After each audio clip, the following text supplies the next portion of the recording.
What's going on, Aces? Welcome back to the channel. So, y'all, Shaunie's new husband, Pastor Keion Henderson, the same pastor that told that lady in his congregation in the choir to shush all that noise, is now asking his parishioners for $4.4 million to rebuild his church after the storm. So let's go ahead and get into this story. He said, God gave me a vision.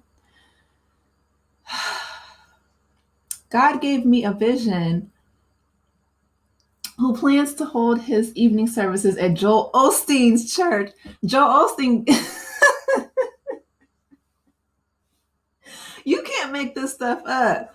Y'all remember what Joel Osteen told the people after the last hurricane, okay? He said, you ain't got to go home, but you can't stay here in this church. These pastors are out of control, okay? I'm serious. Like, Kurt Franklin just there's this clip going around, and he's talking about how Western Christianity has weaponized marriage, and they have weaponized, all these different facets of humanity, which is so true, right? Because Westernized Christianity is so much different from the rest of the world. And not that I'm this big global expert, but from the small opportunities that I have had to go outside of this country and, attend church services in other countries, they are so much more, just Christ focused than people are in westernized places. And it's just the truth, right? Let me tell you what I would have said to Pastor Keion Henderson if he asked me. Well, he asked every single person in his congregation to give $2,100 within the time frame of 21 days. And this is what I would have replied, okay? This is the same God you talking about that provided a ram in the bush to Abraham. This is the same God, my God, that provided manna from heaven to his children in the wilderness. This is the same Jesus, okay? Stick with me here, that fed the multitudes with fish and loaves of bread, turned water into wine. Don't tell me that you can't pray the same prayer that I pray for provision, okay? Maybe you should step out on faith, instead of asking your parishioners, because in this economy, in today's economy, a lot of people are saying that we are headed toward a recession. What we're not going to do is act like this church didn't have insurance. And if they did not have insurance, then, sir, that is on you. That is negligence of duty on your part. And that is not the responsibility of your parishioners. It's really not. Because what you're not going to do is act like the Lord doesn't provide. Jehovah Jireh, my provider. That's exactly what it says in the Word of God. Don't come at me. I cannot stand.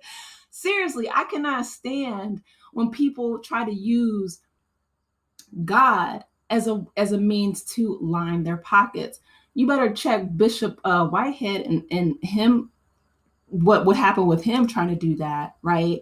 Trying to get over on his parishioners, and that's not even the last person that he has to answer to, right? The judge sentenced Bishop Larry Whitehead to prison. He has to answer to a much higher, greater calling and greater power. There is no way. You better read James, the 3rd chapter. There's a warning at the beginning, which talks about, being a pastor is, to tread lightly, basically, because they're going to be held to a higher standard and a higher account. Okay. So what I would suggest that you would do, pastor, is to go back and check all the many times that the Lord has provided for his children, because that's who he is and that's what he does. But what we're not going to do is try to force people who are struggling to give you millions of dollars for whatever reason. I would suggest, like the comments say, because the comments was eating him up. They said, Keion, turn to your wife and says, neighbor, right? Because she has a whole lot of money from Shaquille O'Neal, from Basketball Wives, from her book, which she told the world that she didn't even care about her ex-husband, Shaquille O'Neal. She just wanted that money. And if y'all are all about that money, then be about it. But what you're not going to do is ask people who are struggling in this economy to help rebuild your church and give you millions of dollars. Here, this picture on the left, it's a VH1 special about Shaunie and Keion's destination wedding. Now, I'm not hating on them, going and having a destination wedding. That's great. And I understand too that things happen with hurricanes and stuff. But I'm going to assume not only did you get insurance, but you also most likely received a check from FEMA, the federal emergency, right? They give money for buildings and people and American citizens who have businesses that succumb to natural disasters. Go ahead and call FEMA and tell them to give you $2,100 in 21 days.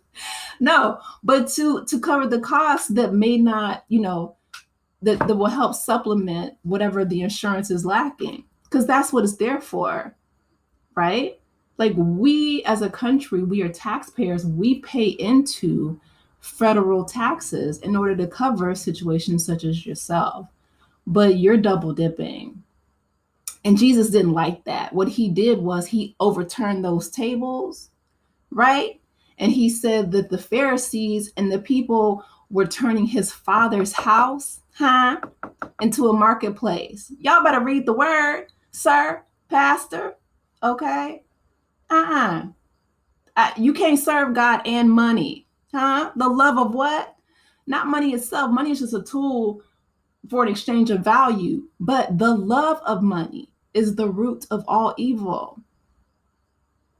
It's a good thing I don't go to that church, because we'd have to have a conversation, and we'd be in there with scriptures and a highlighter. I don't like it. I don't like when people try to weaponize the Lord in order to line their own pockets. And that's exactly what Jesus was calling out the Pharisees about. He called them all kind of gutter snipes and all kind of, I'm wondering, do these pastors actually even read the Bible that you're preaching? Because if you did, then you would know that the Lord does not play about manipulating people with money. More so, he not only did he, heal the sick and provide for the poor, but the things that he said about, wiping out debt and just how people should not use their power to go after the fatherless, the widows, the most vulnerable. No, if you have insurance that is covering the damages of your check, if you have programs like FEMA, the federal government can help you out. If you have a wife, sir, that is being paid very well from not only her ex-husband, who gave her, multi-million-dollar homes, child support checks, alimony, but she has her own businesses and her own ventures upright. If you guys are multimillionaires, why are you, then that's being greedy. Can we talk about it? What's the definition of greed, right? Let's go to the word of God. It's like, okay, listen, I'm not a pastor, but but that's exactly the type of energy that I have for pastors who try to use the word of God against their parishioners, or try to use God to guilt people in giving money that they don't have. Because the truth is, sir, everybody is struggling. Not everybody, but a lot of people are. And it doesn't seem like you and Shaunie are struggling. If you're multimillionaires, then why don't you open your purse, open your wife's purse, right? Because the two become one flesh. Your finances becomes hers and vice versa. Or, you can sell one of those multi-million-dollar homes, right? You can write another book. Do something other than beg for money from people that don't have it, because that's greedy and that's not godly. That's actually the opposite of what it means to be a man of God, in my opinion. I was going to read this article. I didn't even read it. I didn't even read it because I had the word of God in my heart. No, but honestly, there's way too many examples of the Lord providing, right? That what you're not going to do is ask people to give more than the 10% that is asked of them in Malachi. Okay, Malachi 3:3, right? Let's talk about it. Let's get into it. Because one thing I know the word of God, and I hate when people try to use it against other people. So I'd have been like, I need you to go ahead and ask the Lord to provide you a ram in the bush or manna from heaven, like He does His children, because that's who He is. Call FEMA, turn to Shaunie, right? Turn right on over in bed and say, honey, pumpkin, sweetie, I need you to give me $2,100 in 21 days. She got it. Y'all got it. But anyway, those are my thoughts. Let me know yours in the comments section. Please be sure to like the video, subscribe to the channel, and I will talk with you in the next one. Take care, Aces. Bye.